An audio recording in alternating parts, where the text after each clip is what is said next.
General Amos Yadlin, thanks so much for joining me as always. We're looking at the negotiations with Iran being suspended for a while because of the war in Ukraine. And what comes out of there is unbelievable when you look from Jerusalem. Yes, Jerusalem didn't like the agreement at all. They hoped that there will be no agreement. But they remembered that when this administration have started the negotiation, the goal was longer and stronger agreement. What we are getting in Vienna, if we will have an agreement, is weaker and shorter. And I listened very carefully to the Russian representative to the negotiation, said last weekend that he got for the Iranian even a better deal than they asked for. So no doubt that this deal is a problematic deal. If the original deal still have some advantages and some disadvantages, this deal is not rolling back Iran for a year, but only for 2 or 3 months, because they have advanced centrifuges that they didn't have in 2015, and they also did a lot of R&D. So it's put Iran very close to the bomb, even though the main objective of a deal is to distance Iran from the threshold. I want to understand why in Washington you've been spending a lot of time in the recent months in the US, and you spoke probably to many people. They look only at one point, the amount of enriched uranium that Iran has, and they say, if we take the enriched uranium, the problem is solved. Whereas, as you've mentioned, there is the advanced centrifuges, and there is R&D of new centrifuges, and there are ballistic missiles, and terrorism, and many other issues that the Americans don't tackle with. See, the Americans on the ballistic missile and the terrorism and the quest for hegemony in the Middle East, it was from the first place not in the agreement. So the argument against these issues are in a different conversation. But on the nuclear issue, that the Americans in 2015 said that this is the best non-proliferation agreement ever reached, what we see now, we knew in 2015 that even if you are not against the deal, and you say that in the first 7, 8 years it's a reasonable deal, the problem is in the sunset, in the late years of the deal. What we are approaching now is these problematic years. So if you add to the advanced knowledge the fact that the advanced centrifuges are not taken from Iran, they are staying in Iran, and the fact that other limitations will be lifted during the years towards the sunset, we understand that this is a very problematic deal. And we add to that the sanctions being lifted, Iran getting $7 billion that have been in bank accounts that have been frozen. Iran will earn from oil 16 times more than in the past because it will sell 2.7 million barrels a day. And the prices of oil because of the current war are much higher. So Iran will have everything and pay a very little price. That's why from the very beginning of the Vienna negotiation, when many in the intelligence community have said there will be no deal, the Iranians are asking for the world, and the Americans will not negotiate and will not compromise, I said no. I see the eagerness in both sides. The Americans want to put the Iranians back to the box. They have much more important strategic issue to deal with, domestically and internationally. And the Iranians need desperately the money. It's not only 7 billion. It can be hundreds. It's the 7 billion that are frozen. But what Iran will get if the sanctions will be lifted is tens of billions of dollars. And if they will divert it or invest it in terrorism, in supporting their proxies, in developing more and more ballistic missiles, cruise missiles, UAV, and Yoav, you know, in the last couple of years, the Iranians are shooting missiles and UAV all over the Middle East.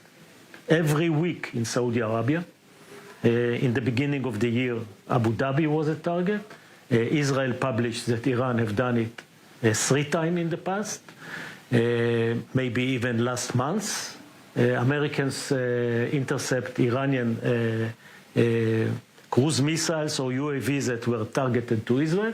So the fact that this will not necessarily bring the stability that America is hoping in the Middle East, those in America that have a false concept that the Middle East will be more stable if Iran will be strong.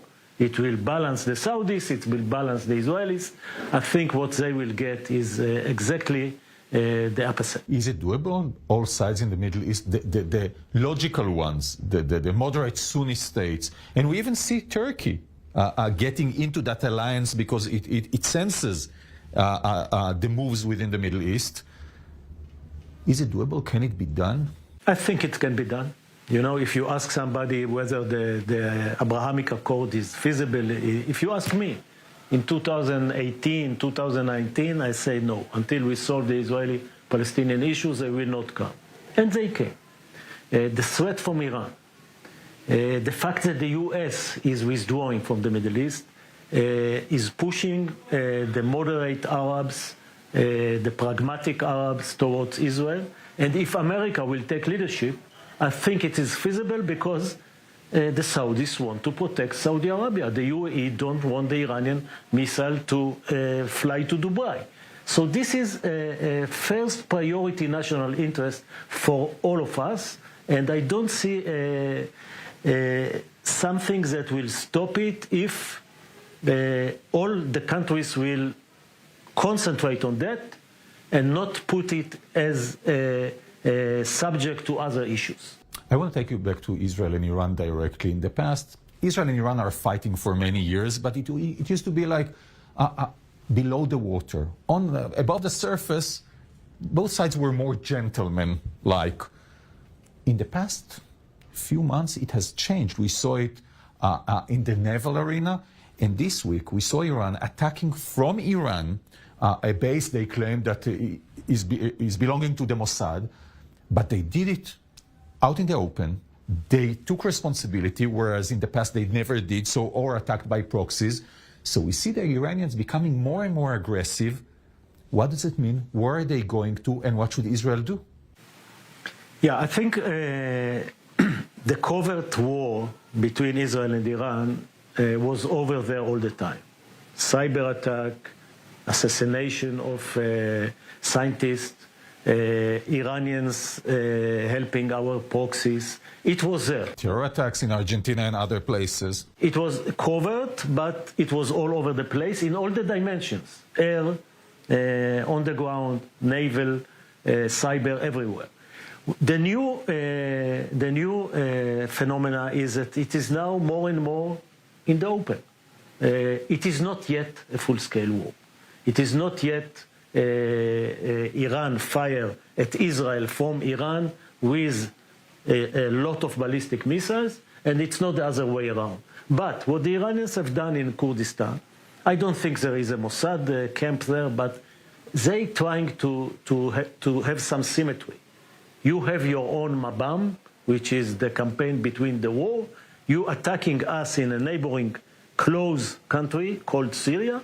We will attack you in a neighboring close country, a state called Iraq or Kurdistan, because we don't want you to entrench there as we are entrenching in Syria. So it's one level up.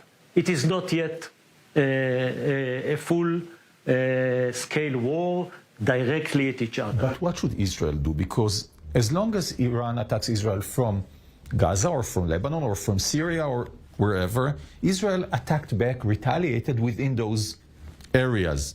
Currently, Iran attacked Israel, or what it claimed to be Israeli, from Iranian soil. Should Israel attack in Iran? Or I'll ask it differently. You used to refer it many years to an octopus, whereas we used to fight, the hands of the octopus. Should we fight the body of the octopus? Not yet. Not yet, because we should not go after the propaganda. In a way, it showed their weakness. They claim that they kill Israelis in Kurdistan, maybe to close the file of the two officers that were killed in Syria. So I don't see the Iranians want to go to a full, as I say, full-scale war, attacking each other in the open. Both have a lot to lose. So if the Iranians want to sell propaganda to their own people, fine. If Iran will attack Israel directly, then it's a new ball game. It is, and with a damage, with a serious attack, and not something that they only can sell to their own people. I think we are not there yet. It may be coming because Iran feeling much stronger. It used to be the maximum pressure against Iran during the Trump years. It is now maximum pressure against the West from Iran. And getting support from China, getting support from Russia, they may be more active.